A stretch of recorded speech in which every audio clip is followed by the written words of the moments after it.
విజయనగరం జిల్లా కురుపాన్లోని గిరిజన సంక్షేమ గురుకుల పాఠశాలలో డైరియా కలకలం రేపింది.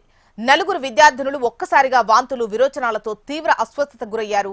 వారిని వెంటనే కురుపాం సామాజిక ఆరోగ్య కేంద్రానికి తరలించారు. డయేరియా లక్షణాలు ఉండటంతో విద్యార్థినుల తల్లిదండ్రులు ఆందోళన వ్యక్తం చేస్తున్నారు.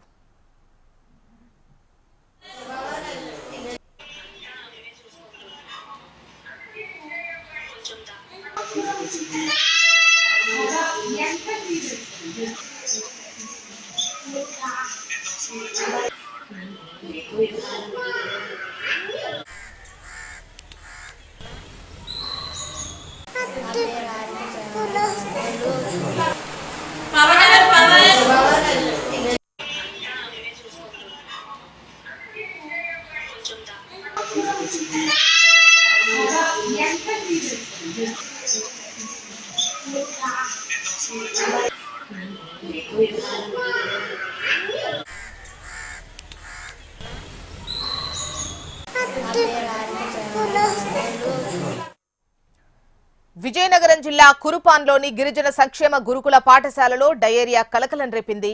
నలుగురు విద్యార్థినులు ఒక్కసారిగా వాంతులు విరోచనాలతో తీవ్ర అస్వస్థతకు గురయ్యారు.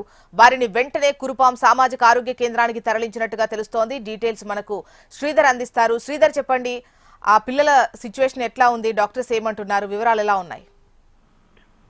జోస్న పార్వతీపురం మన్యం జిల్లా కురుపాంలోని గిరిజన సంక్షేమ గురుకుల పాఠశాలలో వాంతులు విరేచనాలతో అయితే పలువురు విద్యార్థులు అయితే అస్వస్థతకు అయితే గురయ్యారు. ప్రధానంగా చూసుకుంటే కనుక నిన్నను నలుగురు పూర్తి స్థాయిలో అస్వస్థకు గురి కావడంతో కురుపాం సిహెచ్సి ఆసుపత్రులు అయితే చేర్పించారు. అయితే ప్రధానంగా చూసుకుంటే ఏదైతే ఆ గురుకుల పాఠశాలలో ఉన్నాయో ఏదైతే బాత్రూమ్స్ కావచ్చు, ఆ పరిసరాలు కావచ్చు అపరిశుభ్రంగా ఉన్నాయని చెప్పేసి పిల్లల తల్లిదండ్రులు అయితే ఆరోపిస్తున్నటువంటి పరిస్థితి. అయితే గతంలో కూడా ఇదే గురుకుల పాఠశాలలో ఇంతకు ముందు కూడా ఇద్దరు జాండీస్ తో మృతి చెందిన ఘటన అప్పట్లో చాలా వరకు పలు విమర్శలకు దారి తీసింది.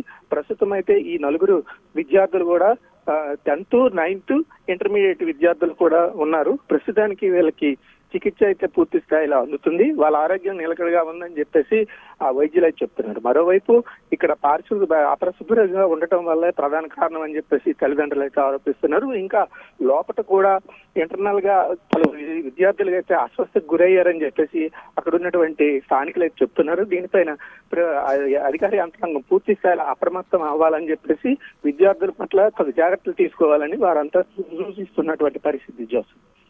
Right, Sridhar.